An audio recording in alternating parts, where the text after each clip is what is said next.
Vamos a ver qué es lo que piensa Alfredo Jalife, analista geopolítico que está ya con nosotros en Negocios Televisión. Alfredo, ¿qué tal? Muy buenas tardes. Un placer, encantado de estar con ustedes. Pues encantados de tenerte por aquí, sobre todo, Alfredo, bueno, pues deseando saber cuál es tu opinión de lo que ha pasado en las últimas horas, estos drones que supuestamente han entrado en el espacio aéreo de Polonia, estos drones que supuestamente son rusos, y este mensaje de Donald Trump, este "Here we go", ¿qué crees que está diciendo el presidente de Estados Unidos? Mira, hay tres escenarios, ¿no? El primer escenario es la apabullante y masiva difusión de los medios occidentales en medio, pues, de la paliza que está recibiendo Ucrania en el teatro de batalla. Está a punto de caer Prokofsk en cualquier momento, que ya le daría rienda suelta a Rusia para ir caminando hasta el río Dnieper. Entonces, pues sí, lo que hemos leído, todo lo que dice la prensa occidental, sin excepción, de que son drones rusos. Bueno, hasta ahí tenemos, ¿no? Bueno, incluso yo diría Breitbart, que es un portal muy cercano al presidente Trump, llega hasta manejar de que pues está cerca de una tercera guerra mundial. Bueno, el segundo escenario, bueno, pues hay que escuchar a la contraparte, ¿no? Y aquí los rusos estaban enterados, incluso, ya sabes que ellos también son muy sarcásticos. Dmitry Peskov comentó, bueno, los mismos de polacos no nos han comentado qué es lo que sucedió, ¿no? Y ya en forma más profesional y militar, comentan que ellos sí lanzaron drones, pero que no tienen un alcance mayor de 700 kilómetros, es decir, no podrían atravesar Polonia. Y lo más interesante es que Bielorrusia igualmente derribó algunos drones, ¿no? Que no se sabe la identidad. Y aquí ya vamos a entrar a ese pleito de si es una bandera falsa. En momentos también que no hay que soslayar, porque no podemos perder de vista de que Polonia está haciendo ejercicios militares con la OTAN, con alrededor de 20,000 soldados, 30,000 soldados de la OTAN, que acaba de pedir también la aplicación del artículo 4, que quiere decir que cuando está en peligro, pues necesita ayuda, Polonia, ¿no? Que quizás Polonia sea la nueva Ucrania, yo no desecharía esa hipótesis, pero también empiezan los ejercicios militares que son anuales, si no me equivoco, anuales, de Belarus con Rusia. Y ahí viene la noticia, que es muy novedosa, que esto naturalmente no sale en los medios occidentales. Por eso yo siempre recomiendo que en este nuevo orden mundial al que estamos tendiendo, hay que leer a la anglósfera, sin duda alguna, es imprescindible su lectura, pero también hay que leer a los rusos, a los chinos, a India, porque si no nos vamos a quedar nada más con una propaganda de un sector de la población mundial. Entonces, aquí llama la atención la incrustación de India en este, creo que se llama Savat algo, así se llama el ejercicio militar, y pues es la primera vez que después de que India pues ya forma parte de este grupo que se formó en Tianjin. Creo que ellos ya no participaron en el desfile militar de Beijing, pero sí fue notoria ahí el G3, pudiéramos decir, de Rusia, de India y de China. Entonces, esos ejercicios militares de los tres países, de Rusia, Bielorrusia e India, pues también llama la atención. Entonces son momentos de alta tensión, pero a mí me llama más la atención aún es la periferia de estos sucesos.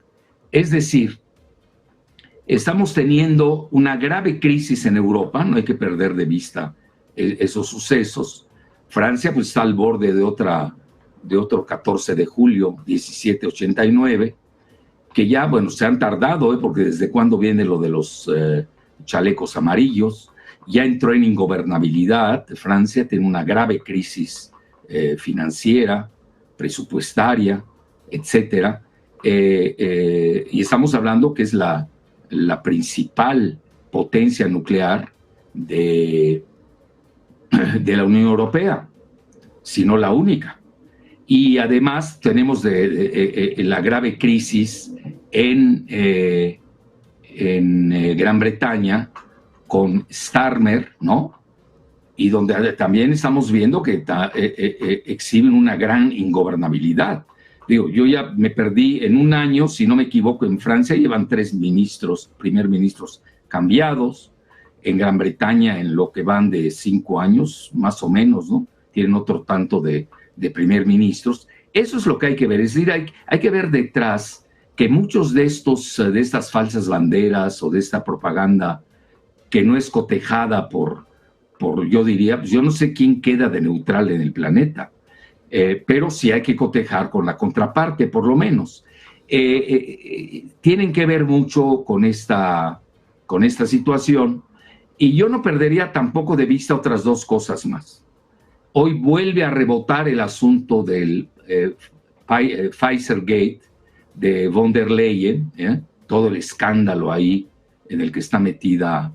Bueno, ella es doctora de profesión, von der Leyen, pero pues sí, ahí estaba muy ligada a esta empresa cuyo directivo pues es un aliado de Netanyahu. Él es de origen israelí, él es de Tesalónica, de Grecia. Alberto, creo que se llama el apellido Burma, ¿no?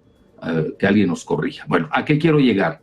Que eso también como que están estallando, hay muchos fuegos que al converger sí pueden crear un superfuego. Pero también está una declaración que el mismo Kiev Independent, que de Independent no tiene nada, porque fue fundado por USAID, por los demócratas, pero de repente saca cosas interesantes. Naturalmente, igual pregona que fue un ataque ruso, que yo no le veo sentido a que los rusos ahora impliquen a Polonia cuando están a punto de ponerle el último clavo al féretro del comediante Zelensky.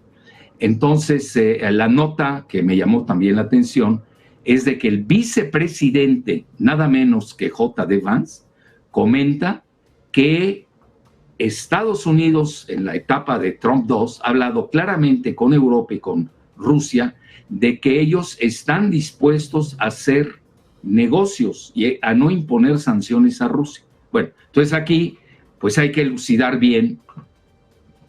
¿Dice una cosa Trump y el vicepresidente dice otra? ¿O son valores entendidos? Uno lo hace del policía duro y el otro es el policía amable. Porque realmente también sí se están hablando tras bambalinas Estados Unidos con el G3 que yo diría que inició su dinámica hacia un nuevo orden mundial allí en Tianjin. Es decir, hay intercambio muy amable que se dio en estos días entre Trump y Narendra Modi.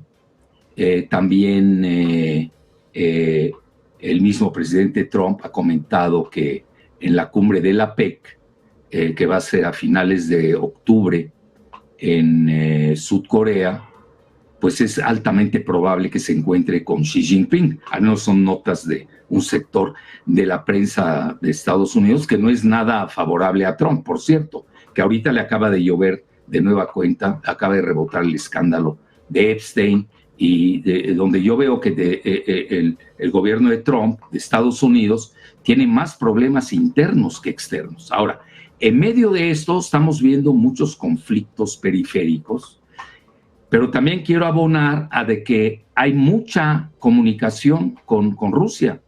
Y yo sigo mucho al que maneja los fondos soberanos de riqueza de Rusia, que es Kirill Dmitriev, que es muy cercano al presidente Putin, y me llamó la atención, por ejemplo, hoy es el que maneja mucho lo de el Pfizer Gate, ¿no? Con von der Leyen, y en fechas recientes, creo que es el fin de semana, me llamaron la atención dos cosas que publicó. Y es una persona que tiene alta comunicación, pues nada menos que con Steve Witkoff, que es de las personas de mayor confianza que tiene el presidente Trump en su comunicación, que no sale mucho en los medios con el presidente Putin. Entonces saca dos consideraciones, porque también quiero disminuir y diluir este frenesí, y ya prácticamente el mundo quiere una tercera guerra mundial. Y realmente también hay que ponerla en perspectiva, que sí hay comunicación entre los grandes del planeta, y que una tercera guerra mundial, que hay que enseñarle a la población que no está enterada de ello, pues sería el fin de la especie humana. Es decir, no es un juego. Y ahí perderían todos. Los demócratas, los republicanos, los buenos, los malos, todos perderían en una tercera guerra mundial. Entonces yo realmente sí pongo de lado esa hipótesis muy aberrante. Creo que sirve de propaganda más que nada para cubrir defectos que padecen muchos países hoy, cuando estamos viendo que ha sido muy exitosa el camino que ha emprendido este nuevo G3, que no es tan nuevo si nos vamos al RIC, que promovió Primakov en 1998, y que de nueva cuenta resucita, pues estamos viendo 26 años más tarde. Llama la atención, ¿no? Es decir, como que ya viene la dinámica de atrás, y lo único que ha sucedido es que se ha acelerado debido a la grave crisis financiera que padece el mundo occidental. Esto no hay que soslayarlo. El mismo secretario de Finanzas de Estados Unidos acaba de comentar, Bessent, de que puede haber una emergencia de la vivienda en Estados Unidos en este otoño. Bueno, entonces regreso a la imagen. Es muy importante para suavizar las cosas, que la gente también esté tranquila, que sepan discriminar las noticias, ¿no? Y no tomar la primera noticia a bote pronto. Saca la foto de Yalta, Kirill Dmitriev, en donde pone que Churchill, Franklin Roosevelt y Stalin finiquitaron la Segunda Guerra Mundial.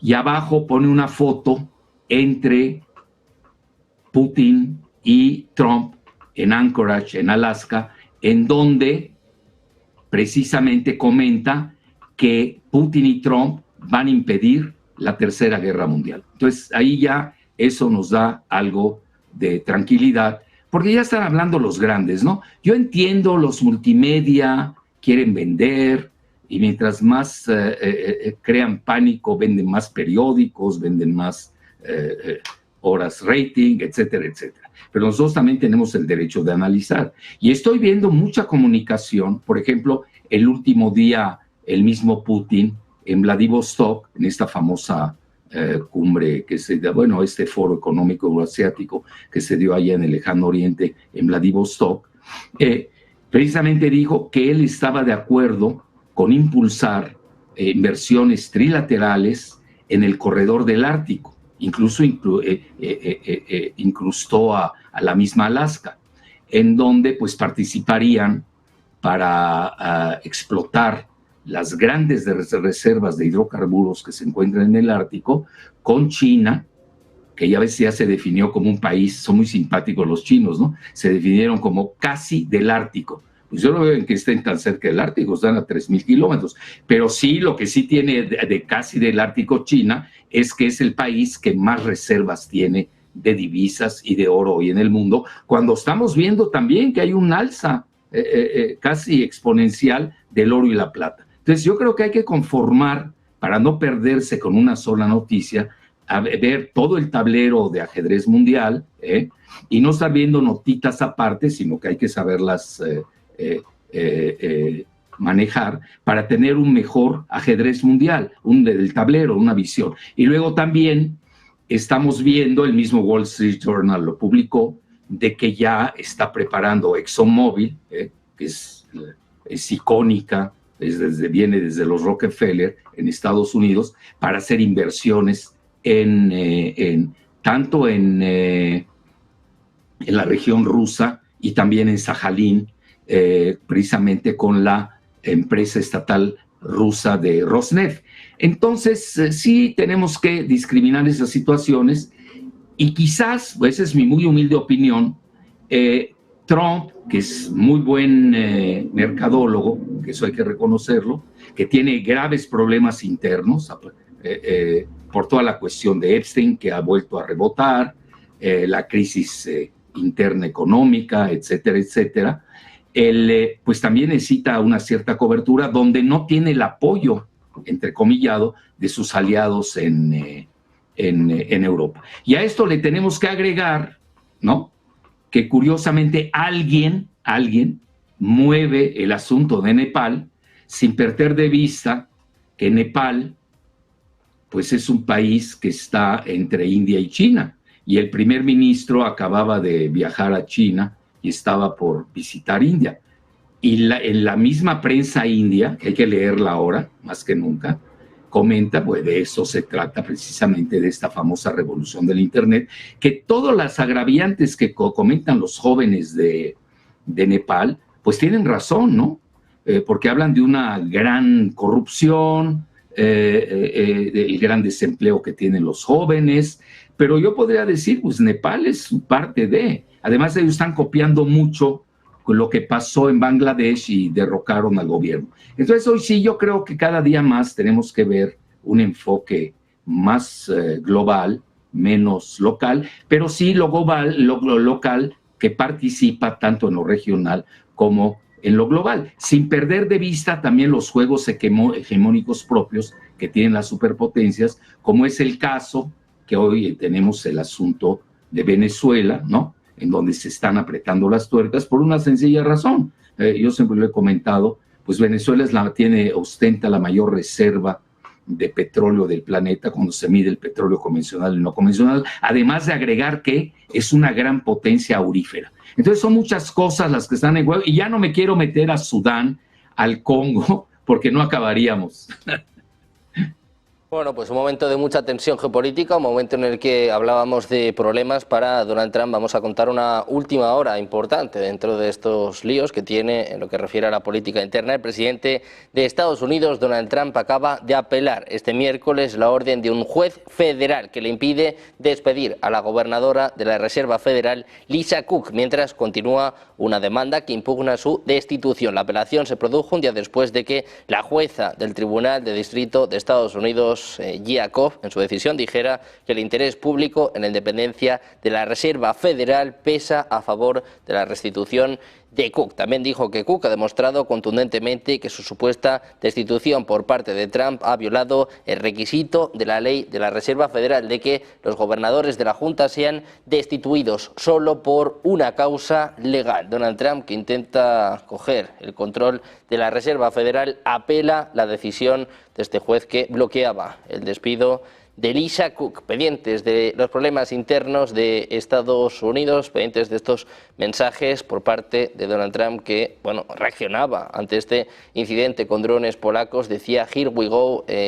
Alfredo, te quiero preguntar, mirando a lo que ha pasado hoy en Polonia, ¿qué interés tendría Rusia en atacar Polonia en estos momentos y qué opciones hay de que sea un ataque de falsa bandera? Hemos escuchado hoy a Ursula von der Leyen diciendo en varias ocasiones Europa está en lucha. Viene a decir que Europa está en guerra. Hablábamos antes de Francia, los hospitales franceses tienen marcada la fecha de marzo de 2026. Se preparan básicamente para una guerra, para 20.000 heridos. No, y además, fíjate que Macron nombra al ministro de la Defensa, Sébastien Lecornu, lo nombra como que es socialista, muy entrecomillado. Ya sabes que esa palabra socialista ya tiene muchas acepciones dependiendo de quién la usa. Sí, pues resulta que es un socialista globalista, ¿no? Pues ahí luego me la platicas. A lo que me refiero de este ministro de Defensa, que ahora es primer ministro, es decir, sí tienen en la mira el encaminarse de aquí a unos 5 años, pongamos. Ahorita no tienen la capacidad para enfrentarse a Rusia cuando ya ves que de nueva cuenta se está manejando, ahí vienen los rusos, ¿no? Se van a comer a Europa entera, ¿no? Lo cual el mismo Putin hizo mucho hincapié en que no hay tal y que él quiere incluso pues tener relaciones amigables con Europa, pero ahí viene algo importante que fíjate que no la podemos soslayar. Europa se está quedando sin energía, que nunca la ha tenido la propia, pero ya prácticamente al perder la energía rusa con este nuevo gasoducto, que eso es muy concreto, eso sí hay que definirlo muy bien.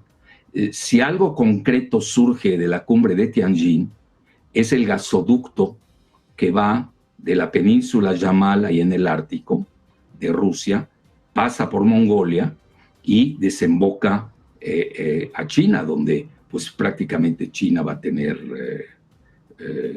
una gran garantía de seguridad energética, pero se queda la Unión Europea sin ella y además pues van a tener que comprar el gas licuado estadounidense, que es 6 veces más caro. Eso es parte también de la profundización de la desindustrialización, sobre todo de Alemania, y ya no se diga de Gran Bretaña. Entonces, estamos también ante y fíjate que es muy interesante, el proyecto del Siberia 2, como se le conoce al gasoducto ruso que pasa por Mongolia y llega a China, es del 2006. Y a veces yo mismo me pregunto, bueno, ¿cómo es que qué sucede? Son planes que vienen, el RIC, el triángulo que manejó Primakov en el 1998, el triángulo de Rusia, India y China, que se maneja como RIC, ¿no? El mismo grupo de Shanghái. El grupo de Shanghái nace en 2001, es decir, hasta antes del 11 de septiembre. Es decir, ¿cómo es que ya 3 proyectos, te estoy hablando uno de 1998, que es el RIC, el grupo de Shanghái, que se conoce como Shanghai Cooperation Organization, ¿no? Que nace en 2001, y el Siberia 2, que es un proyecto desde el 2006, saquemos bien las cuentas, estamos hablando de más de un cuarto de siglo, que a mi juicio refleja la decadencia de Occidente y que ahora toma un ritmo vertiginoso que aprovechan, obviamente, sobre todo Rusia y China, y ya India también lo sabe y por eso se carga más en esta ocasión, cuando sabemos muy bien que la India, pues sí, jugaba de cierta manera, aunque siempre ha tenido excelentes relaciones con Rusia desde el punto de vista militar, desde los soviéticos y con los rusos, pues hoy se carga más de este lado, incluso llega, hasta se maneja, que los errores de cálculo de Trump con estas tarifas tremendas, que son las mayores del mundo, del 50% por estas sanciones secundarias que tienen ahí en la mira, pues empujaron a Rusia, a India, a los brazos de China. Entonces, sí tenemos una dinámica que viene ya desde casi de más de un cuarto de siglo. Yo no vería que el mundo cambió en Tianjin, pero sí estamos viendo que la crisis del mundo occidental, sobre todo la financiera, está haciendo agua. Y ahí obviamente ya intervienen los otros poderes, lo que tú acabas de nombrar puntualmente, este pleito legal, en donde yo no perdería de vista, porque fíjate que también ahí hay una protoguerra civil que no se atreve a decir su nombre en Estados Unidos. Lo estamos viendo entre las grandes ciudades. Estamos viendo California versus Texas, toda la movilización de la Guardia Nacional, sobre todo en Chicago, que es un feudo demócrata. El cambio de nombre de Departamento de Defensa a Departamento de Guerra, que la tuvo desde el siglo XIX Estados Unidos, etcétera. Entonces, ¿qué estamos viendo también? La participación de los elementos legales, ¿no? En donde el Partido Demócrata domina, eso hay que decirlo abiertamente, desde George Soros, que no es nada nuevo esta situación, pues todas las instancias judiciales de primera instancia, ¿no? De distrito, etcétera, etcétera. Pero yo no soslayaría que la Suprema Corte sí tiene la mayoría el presidente Trump. Fíjate lo que son las cosas. Entonces estamos hablando, Estados Unidos sí tiene un severo problema interno, y donde yo vería que tiene menos problemas, curiosamente, y es paradójico esto, es en el exterior. Fíjate lo que son las cosas. Donde ahí muestra la musculatura, amenazas, etcétera, etcétera, pero todavía no vemos que Estados Unidos tenga una intervención como la que tuvo Reagan, donde te acuerdas que dio el manotazo, con una invasión ahí en Granada, que es una isla del Caribe. Todavía no vemos un manotazo de Trump, porque ya no lo puede dar. Es decir, ¿por qué razón? Porque hoy ya no puede, una guerra contra Rusia rebasa mucho más la situación de Ucrania, que a mi juicio es una guerra civil instigada por la CIA y todo el grupo neoconservador de Vicky Nuland, desde la toma del Maidán, que es muy conocida por todos ustedes. Entonces, y tampoco con China, porque China ya le mostró su musculatura, y tú ves a un presidente Xi Jinping que dice: somos imparables y estamos listos a cualquier eventualidad. Entonces yo creo que aquí hay mucha teatralidad. Ya sabes, son de esos pleitos antes de que muestran todos sus músculos, ¿no? Pero en el fondo yo no veo, mira, yo tengo dos escenarios, te soy sincero. El primero es, no veo la tercera guerra mundial, porque necesariamente sería nuclear y desaparecería el género humano. Y no creo que los tres más grandes mandatarios del planeta, y sobre todo Putin y Trump, estén dispuestos a desaparecer de la faz de la Tierra, porque ninguno ganaría. Eso es una equivocación, hablar con mucha ligereza de una tercera guerra mundial nuclear. Entonces, los dos escenarios que quedarían, a mi juicio, ya englobando todo lo micro a nivel local, regional y global, habrían dos escenarios en ciernes. El primero es el de el mundo se fractura en dos grandes bloques, uno que va en declive, Estados Unidos, sus aliados del G7, si es que lo queremos manejar desde el punto de vista geoeconómico, o Estados Unidos con la OTAN, que no le está yendo nada bien en Ucrania, y el otro bloque, pues que ya lo vimos en Tianjin, y que ahora estamos viendo que van a ser con Bielorrusia y Rusia. India va a participar, ya ubicándose de plano en este ejercicio militar. Entonces ahí seríamos esos dos bloques. El mundo pues entraría en una fase de gran descomposición, y al final alguien va a ganar y alguien va a perder. Hoy estamos viendo la tendencia hacia dónde va, no hay que ser genios para entenderlo. Pero más que nada, el gran peligro ahí es que sí puede llevar a una tercera guerra mundial. Ese es el peligro de esta decisión entre dos grandes bloques que balcanizarían a la biosfera, que ya se veía venir desde Biden con el asunto de Ucrania. Ahora, se esperaba de Trump que arreglara este asunto de Ucrania. Se ve que hay intereses que no se lo están permitiendo. Yo no perdería de vista que tanto Goldman Sachs como BlackRock pues han invertido demasiado en Ucrania, sobre todo en tierras raras, etcétera, etcétera, en el Chernozem, que es un país inmensamente rico en materia agrícola, que es la Tierra Negra, y ahí pues no hay que se imaginaría uno la gran pérdida financiera que tendrían Goldman Sachs y BlackRock. Y no olvidemos que el mismo grupo de Shanghai, que no se metía en cuestiones financieras, por primera vez desde su creación en 2001, lanza la idea de un banco de desarrollo. Esto no hay que perderlo de vista. Como también ya los BRICS han manejado, de que ellos, bueno, ya tienen su banco de desarrollo, que no ha dado los resultados que uno desearía, pero sí estamos viendo que en todos los planos sí tenemos prácticamente una gran confrontación. Y el otro escenario que yo manejaría, que realmente le beneficiaría a todos, y en eso ha sido generoso la parte rusa, como que China ha guardado el silencio. India, la prensa india es más vibrante, es muy intensa, es muy diferente al cool, ¿no?, de lo que son los chinos. Eso también hay que entender la idiosincrasia de los medios que difunden las noticias, y el estilo propio del presidente Trump, que quizás, ya ves que dicen, un día dice una cosa, el otro día dice otra, pero al final del día tiene que tomar un camino, tiene que tomar decisiones, ¿no?